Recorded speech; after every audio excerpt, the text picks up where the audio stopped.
Mr. President,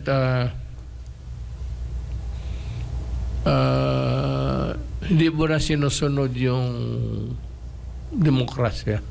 Attorney Vic, Ma'am Lorraine, please hold, ma'am. May statement si Governor Hubahib. And then we can go on with the discussion para mas maipakita natin ang mga batayan ng kanyang mga sinasabi kung bakit siya inapi at ang mga mamamayan ng Davao del Norte dito sa maanomalya at iskandalusong paggamit ng poder ng Office of the President sa isang elected official at gobernador sa Davao. Go ahead. Panoorin muna natin ito. Mga pinalangga nako nga katawhan sa Davao del Norte. Base sa impormasyon nga niabot sa atong opisina, adunay iserve nga dili makatarunganon nga preventive suspension order kanako unya Huwebes, April 11, 2024. Dako ang akong kalibog kung unsa ang basihan o ground sa maong preventive suspension kay wala man gani ta napatawag sa korte o wala pud ta napatawag sa Office of the President o walay nahitabo nga investigasyon sa national o local office sa DILG. Unya, kalit lang sila nagpakanaog og preventive suspension order gikan sa Office of the President.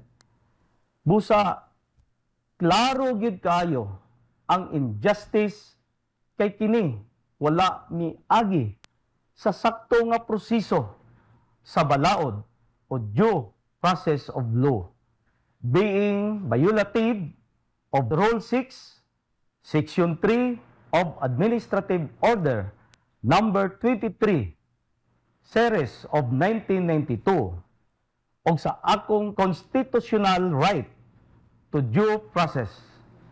Sa akong pagkagobernador, wala ko'y laing gihimo kundili ang paghatag og serbisyo sa katawan sa Davao del Norte o kamong tanan saksi ni ana alang sa katuyuan sa kalambuan sa atong probinsya o kalambuan sa kinabuhi sa matag usa.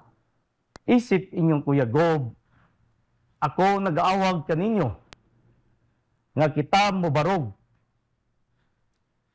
sa kung unsa ang tama. Atong batukan ang posibleng may tabong harassment, injustice, or power tripping nga paghahimon ni ining mga tawhana nga gahaman sa pwesto unyang buntag. Kung ako gani nga inyong gobernador, ilang gidaog-daog, unsa na lang kaha ang mga yanong katawhan.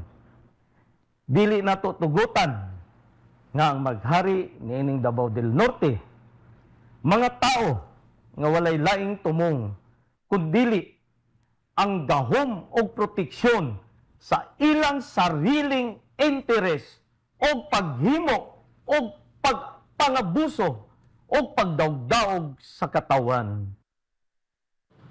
Ayun. Sunod natin, ma'am. Hold your line, Ma'am Lorraine and Attorney Vic Rodriguez.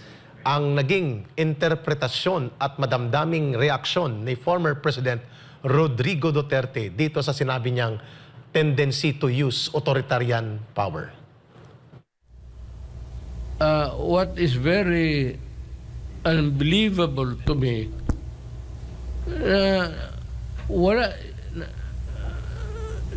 walang notice, wala lahat. Basta sinabi lang sa kanya, umalis ka.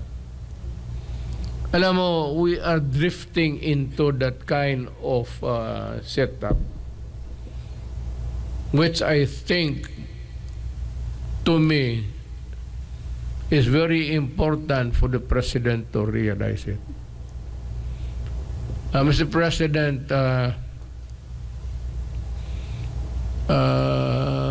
hindi mo na sinusunod yung demokrasya. And you are, yung pag ganun na style, you are fearing towards a a more authoritarian. Mahirap yan, hindi sanali ang Pilipino. I am just warning you. Ako sa isa talaga na hindi ako papayag. Na kung magtanong ka na what I intend to do, I will raise hell one day.